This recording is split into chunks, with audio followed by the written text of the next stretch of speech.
সাহস? আমি চুরি করিনি। কি হয়েছে বলেন? স্যার, ও আমার বাসায় চুরি করছে। বল শালা, সত্যি করে বল। তুই মারবেন না ওকে, বলুন কি হয়েছে? স্যার, ও আমার বাসার চাকর, আমার স্ত্রীর চেন চুরি করছে। বল শালা, স্যারের সামনে সত্যি করে বল। বললাম না মারবেন না। ছেলে যে চুরি করেছে, কি প্রমাণ আছে আপনার কাছে? স্যার, ওকে একা বাসায় রেখে আমি আর আমার স্ত্রী সিনেমা দেখতে গিয়েছিলাম। ফিরে এসে দেখি আলমারি থেকে চেন গায়েব।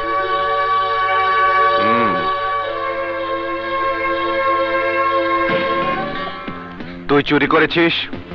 না স্যার, আমি চুরি করিনি। দেখ, সত্যি করে বল, তুই চুরি করেছিস? না স্যার, খোদার কসম খেয়ে বলছি আমি চুরি করিনি। আমি তোকে শেষবারের মতো জিজ্ঞেস করছি, তুই চুরি করেছিস? না স্যার।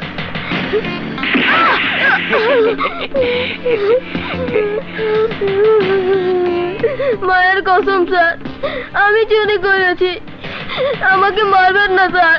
চেন কোথায় রেখেছিস? ছাদের উপর ফুলের টবের নিচে। শামশের, ওনার সঙ্গে যাও, চেন উদ্ধার করে রিপোর্ট লেখো। যাও।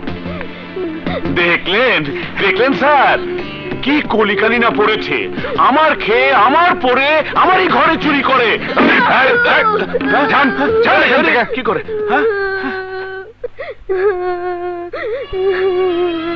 পারবেন না স্যার।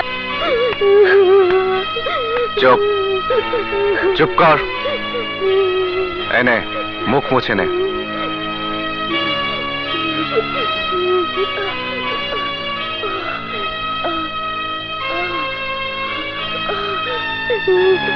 কেন তুই চুরি করেছিস?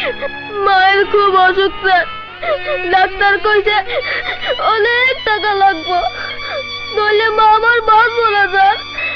3 বছর ধরে চাকরি করি, কিছু টাকা অগ্রিম চাইছিলাম স্যার, এর জন্য বহুত মারছে স্যার।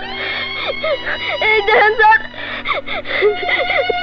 এই দেখেন লাঠি দিয়া কেমন করে মারছে। আমি সত্য কইতেছি স্যার, এই দেখেন ডাক্তারের কাগজ, ওষুধ কিনা না দিলে মা আমার বাঁচবো না স্যার, মা আমার বাঁচবো না। আলম, যাও, এই ওষুধগুলো নিয়ে এসে ওর বাড়িতে পৌঁছে দাও। না স্যার না, আমার মারে কইবেন না, আমি জেলে আছি জানলে মা আমার বাঁচবো না স্যার, মা আমার বাঁচবো না। তোর মা জানবে না, আর আগামীকাল তোর জামিনও হয়ে যাবে। কিন্তু স্যার আমার চাকরি? আমার বাসায় করবি। সিপাহী, ওকে নিয়ে যাও।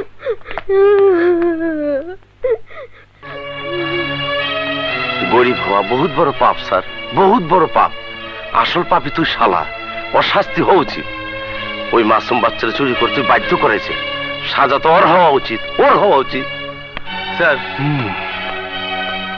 হেডকোয়ার্টার থেকে আপনার নামে চিঠি। যাও।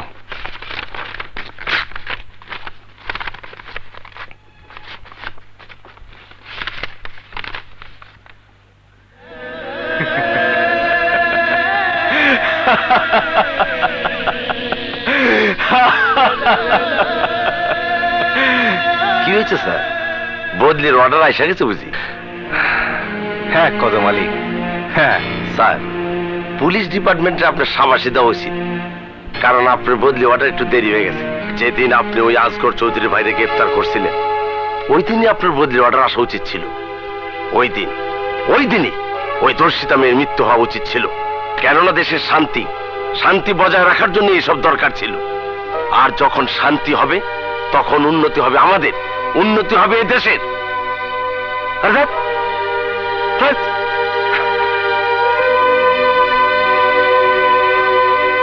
এখন যা চলতেছে তা সহ্য করতে হইব।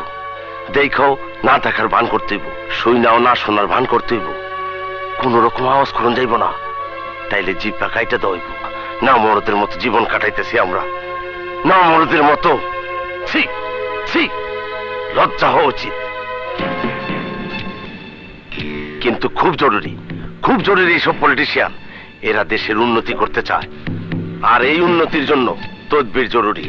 তদবিরের জন্য তকদির দরকার।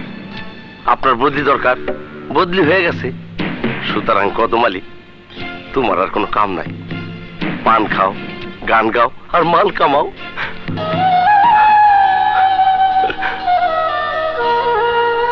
স্যার, এইখানে আমার সংক্ষিপ্ত ভাষণের সমাপ্তি। কদম আলী, তুই যা বললি সব সত্যি, কিন্তু এবারে শহর ছেড়ে যেতে পারবো, রাতে একটু শান্তি মতো ঘুমাতে পারবো। না। না? হ্যাঁ, এই শহর ছেড়ে আমি কোথাও যাব না। কাল সকালে আমি স্টে অর্ডার নিয়ে আসবো। আমি বিশ্বাস করি আইন আমার সাথে বেইমানি করবে না। কোনো লাভ হইব না স্যার। ডিপার্টমেন্ট এর মধ্যে সাব ইন্সপেক্টর ইকবালের প্রমোশন দিয়া ইন্সপেক্টর বানাই দিছে, এবং ইতিমধ্যে তাকে আপনার জায়গায় বসায় পর্যন্ত দেওয়া হয়েছে। এই রাতের বেলায় সে চার্জ নিয়ে নিয়েছে। এখন কি হবে? হবে আর কি, আসগর চৌধুরীর ভাই মুক্ত হয়ে যাবে। ইন্সপেক্টর ইকবাল হচ্ছে আসগর চৌধুরীর খাস চামচা। তাহলে তাহলে কি করবে সে? মুন্নার ফাইল থেকে দিবার স্টেটমেন্টের কাগজ সে সরিয়ে ফেলবে। আদালতে সে প্রমাণ করে দেবে কোন সাক্ষী প্রমাণ ছাড়াই বিনা দোষে আমি তাকে গ্রেফতার করেছি। সমস্ত দোষ হবে আমার। ওহ, ফাইল হাতে পাইলে তো স্টেটমেন্টের কাগজ সরাই ফেলাইব। ওই ফাইল তুই খুঁজেই পাইব না। মানে? স্যার, আমি মাতাল থাকি বুঝলা, এত বড় বেকুব না যে কোন ফাইল কত দামি সেইটা বুঝি না। এই যে দেখেন, এই ফাইল আমি লয়ে এসেছি। থ্যাংক ইউ কদম আলী, থ্যাংক ইউ। এই ফাইল আর স্টেটমেন্টের কাগজটা আমাকে দাও। স্যার, আপনি বড় officer, SP, DSP, commissioner, IG, সবার সাথে আপনার উঠা বসা আছে ঠিকই, কিন্তু এই ফাইল আপনার চাইতে আমার কাছে থাকা বেশি নিরাপদ। কদম আলী। স্যার, ফাইল থানায় না পাইয়া ইকবাল সাহেবের মাথা খারাপ হয়ে যাবে। এই ফাইল উদ্ধার করবার জন্য সে পাগলা কুত্তা হয়ে যাবে। সবার আগে ওরা এই ফাইল উদ্ধারের জন্য আপনার বাড়ি তন্ন তন্ন করে সার্চ করব। আমি সামান্য হাবিলদার, আমারে কেউ সন্দেহ করবো না স্যার। কদম আলী, এ রূপে আমি তোমাকে দেখব এ তো ভাবতেও পারিনি। স্যার, এত বছর ধরে পুলিশ ডিপার্টমেন্টে কাজ করতেছি, আজ প্রথম কোনো কাজ কইরা মনে এত আনন্দ লাগতেছে তা আমি বইলে বুঝাইতে পারব না স্যার।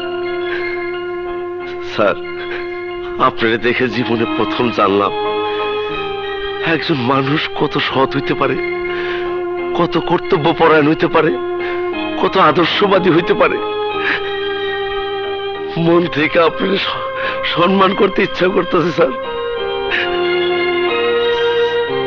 সালাম স্যার।